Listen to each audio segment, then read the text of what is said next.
big upheaval about this, wondering, can we be replaced, or how do we embrace this technology for success? Now, why should you care? Well, let me describe some applications. Prosperity. The first era of the Internet of information, brought us wealth, but not shared prosperity, because social inequality is growing. And this is at the heart of all of the anger and extremism and protectionism and xenophobia and worse that we're seeing growing in the world today. Brexit being the most recent case. So, could we develop some new approaches to this problem of inequality? Because the only approach today is to redistribute wealth, tax people and spread it around more. Could we pre-distribute wealth?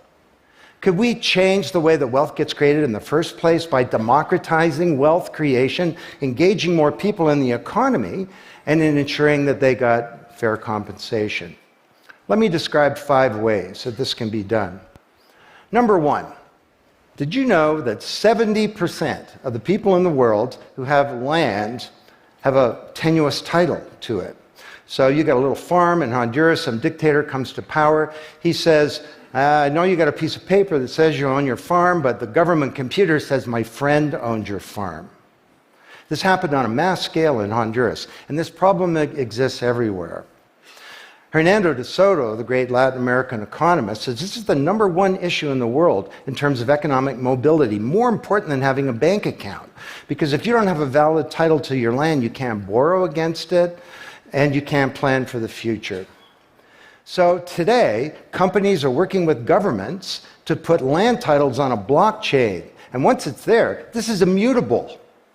You can't hack it.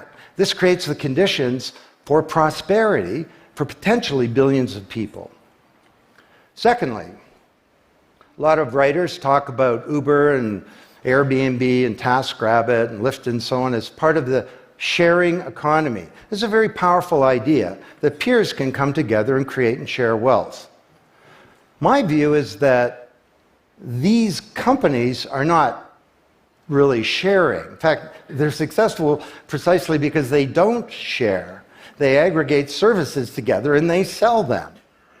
What if rather than Airbnb being a $25 billion corporation, there was a distributed application on a blockchain, we'll call it B-Airbnb, and it was essentially owned by all of the people